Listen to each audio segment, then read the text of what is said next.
Voy a hablar de cultura, bueno, con ejemplos de la Edad Antigua y, bueno, el resto de ejemplos son de la Edad Moderna y de la Edad Contemporánea. Por cierto, uno de ellos es en el ámbito científico, el resto son la gran mayoría pensamiento, filosofía y religión.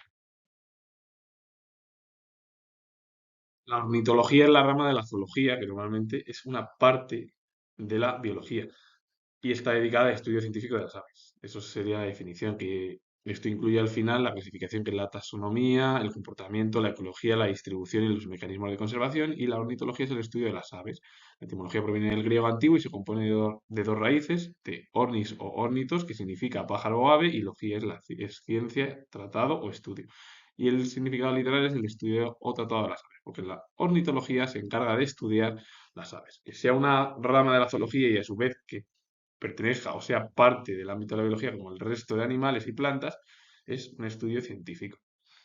La infectología es la rama de la medicina especializada en el diagnóstico, el tratamiento y la prevención de las enfermedades infecciosas producidas por bacterias, virus, hongos o parásitos. Se ocupa de infecciones agudas como crónicas, y la etimología es un híbrido, es latín y griego. Infectus viene del latín, del participio inficiere, que es contaminar o corromper, que proviene a su vez de in, que es hacia adentro, y facere, que es hacer. Y el del griego, bueno, terminología. Y logía significa ciencia o trato, significando literalmente el estudio o tratado de las enfermedades infecciosas, que al final la infectología se encarga de el diagnóstico, el tratamiento y la prevención de las enfermedades infecciosas que pueden afectar a los seres humanos o a los animales, por ejemplo, y también, bueno, sí, al ser humano, a la fauna y a la flora. La gastroenteritis es la inflamación del revestimiento del estómago y los intestinos, delgado o grueso, caracterizado por síntomas como la diarrea, los vómitos, las náuseas y el dolor abdominal. Por lo general es causada por infecciones virales, bacterianas o parásitos, provocando una rápida deshidratación, que normalmente es lo que produce la gastroenteritis, que es cuando los problemas pues, se producen a través de las infecciones que se tienen. No voy a repetir los términos, primeramente porque no hacen gracia. Aunque haya mucha gente que le haga gracia el término diarrea o vómito, y eso que lo repetí no quiero. El término, la etimología proviene del griego y se divide de tres componentes, que está formado por gastro, que es estómago o vientre, enter es intestino, y el sufijo itis es utilizado en medicina para indicar inflamación o irritación. Y el significado literal es la inflamación del estómago y del intestino. El esperantismo es un movimiento social y cultural dedicado a la difusión y uso del esperanto, una lengua planificada creada por Zamenhof en 1887, que fue un médico de bueno, oftalmólogo, el de Polonia, que tanto que se habla de Polonia, que no hay figuras en el ámbito del este de Europa. Grandes personajes intelectuales también en el ámbito de la ciencia.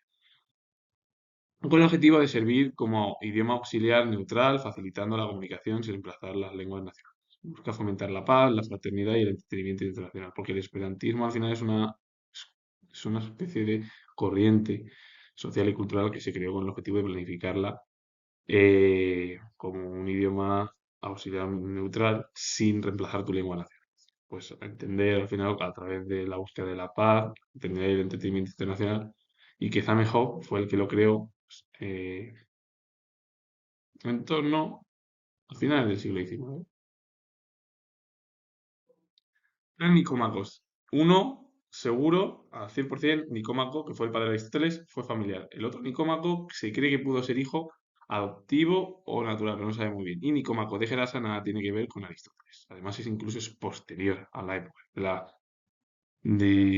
del después de Cristo. Es Nicómaco de Gerasa, que fue filósofo y matemático neopitagórico, autor de la obra de gran influencia Introducción a la aritmética, un tratado donde abordó la teoría de los números, y que gracias a esa obra, o a ese, bueno, sí, esa obra, Introducción a la aritmética, se puede comprender y entender qué es la teoría de los números por lo que realizó el propio Nicómaco de Gerasa. Nicómaco fue filósofo griego. No se sabe muy bien si fue hijo o no. Se cree que fue hijo de Aristóteles. Cuando murió su padre él era muy joven. No se sabe muy bien si era un hijo natural o adoptado de su concubina Erpilis. Según el Suda, procedía de Estagira. Aristóteles nació también en Estagira y se le conoció a Aristóteles como el Estagirita. Y Aristóteles fue maestro del emperador más destacado de la antigüedad, como fue Alejandro Magno, pupilo de Teofrastro, y según Aristipo, quién sabe si Nicómaco, el hijo de Aristóteles, supuesto, pudo ser el amante de su maestro, Teofrastro.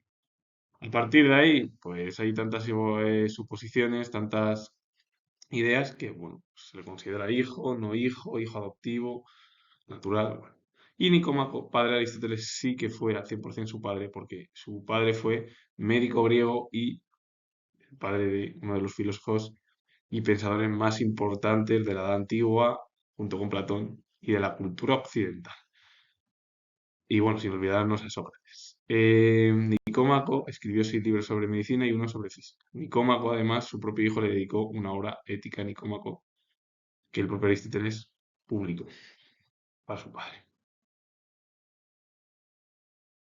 Ulisse Aldrombani fue científico y naturalista italiano. Por sus conocimientos que abarcaron diversas disciplinas, fue considerado un polímata, al igual que se consideró así a Aristóteles. Se le conoció en antiguas citas como Aldrobandus o Aldroandi en italiano.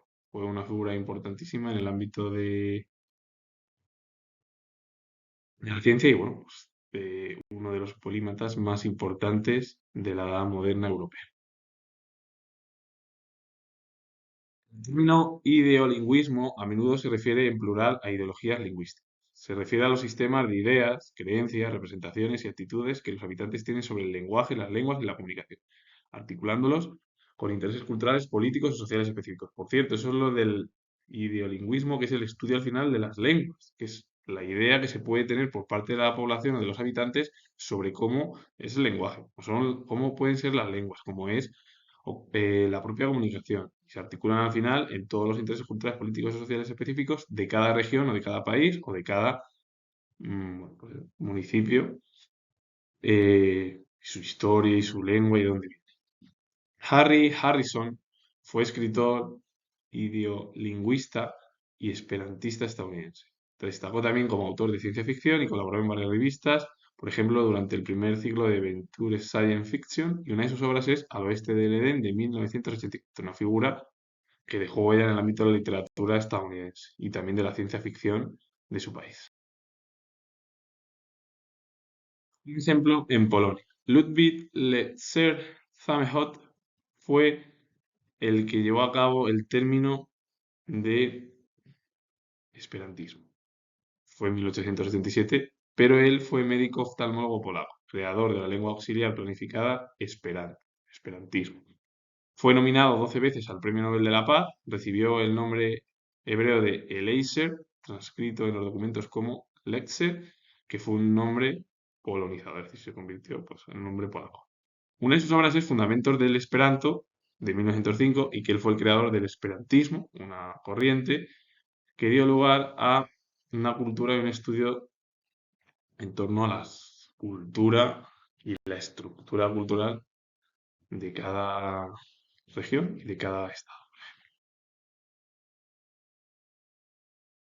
Los hugonotes, la gran mayoría los conoce y fue una corriente religiosa, eran los seguidores del calvinismo en Francia, que tuvo una gran repercusión religiosa durante los siglos XVI y XVII, esas guerras cruentas, sangrientas, muy duras entre Francia, el catolicismo, todo el protestantismo, que fueron miembros de la Reforma protestante que enfrentaron diversas persecuciones por parte de la mayoría católica. Tras años de guerras religiosas y revocación del Edicto de Nantes, en 1685. Muchos huyeron a países protestantes. Cuando el edicto de Nantes que realizó Luis XIV es cuando la gran mayoría de los países de los montes calvinistas se marcharon de Francia por la persecución. Francia y la época del reinado de Luis XIV quería imponer el catolicismo y a su vez el catolicismo. Pero el problema es que el edicto de Nantes en su momento, en 1598, cuando se firmó por parte del monarca Enrique IV, que él era hugonote y se acercó a los hugonotes con el objetivo de que si en el futuro iba a convertirse en monarca, finalmente tuvo que cambiar de religión, el propio monarca francés, Enrique IV de Francia. Promulgó el edicto de Nantes en aquel año o en aquella fecha para otorgar libertad religiosa y política a los protestantes, es decir, que desde 1598 podían vivir católicos, protestantes, diferentes religiones. Eso cambió cuando su nieto Luis XIV revocó directamente el edicto de Nantes en 1685, que provocó directamente el exilio de casi medio millón, es decir, medio millón de hugonotes, es decir, estamos hablando de casi entre 200 y 400 mil hugonotes se marcharon de Francia y se fueron al resto de Europa. Países como Gran Bretaña, Países Bajos, Suiza, Prusia y América, provocando la fuga de cerebros de Francia o en Francia y que los hugonotes al final era una corriente religiosa que apareció, que dio lugar a guerras cruentas y sangrientas en el país galo, y finalmente Enrique IV subió al trono, aunque se convirtió al catolicismo, en su momento apoyó a los hugonotes con el objetivo de llevar a cabo el edicto de Nantes, para resumirlo así, con la facilidad de que viviesen y conviviesen diferentes religiones en el país. Su nieto revocó en 1635 el edicto de Nantes y muchos de los hugonotes que estaban residiendo en Francia se marcharon a otros países europeos. Y eso provocó una fuga de cerebros. Giulio Alberoni fue eclesiástico y político italiano. Estuvo al servicio de los Borbones de España. Este sacerdote de origen humilde y de formación tardía llegó a la corte de Felipe V como secretario del duque de Bedón, después fue del duque de Parma y favoreció ya la candidatura de la sobrina de este, Isabel de Farnesio, para convertirse finalmente en la esposa del propio monarca. En 1714 se convirtió pues, en monarca en la esposa de Felipe V, Isabel de Farnesio. Eh, y a partir de ahí esa figura pues tuvo un papel destacado como otras tantas que apoyaron a Felipe V y bueno, pues llegaron de la corte pues por la estructura política y no, sí, estructura política por parte de la monarquía novedosa, que eran los Borbones, había cambiado de los Habsburgos a los Borbones, había centralizado el país ya, y a partir de ahí ya el absolutismo se impuso en todo lo que era España, cosa que no gustó a la parte de la corona de Aragón, pero finalmente, bueno, pues al final tuvieron que aceptar y hoy el problema es que vienen muchas cosas de los políticos, aunque poco a poco parece ser que van moderándose algunos, ¿eh? Porque hay otros que les da lo mismo también. Pero bueno, oye, si referéndums se pueden hacer en todos los lados sin ningún tipo de problema. Yo además es fácil hacerlo. Pero el problema es que si que lo puedes hacer de forma sencilla y no como una putrez, como están haciendo algunos políticos en algunas regiones o comunidades autónomas de España. Pero bueno, esto es mi opinión, a lo mejor estoy súper equivocado. Besançon Hugues fue religioso y líder político suizo.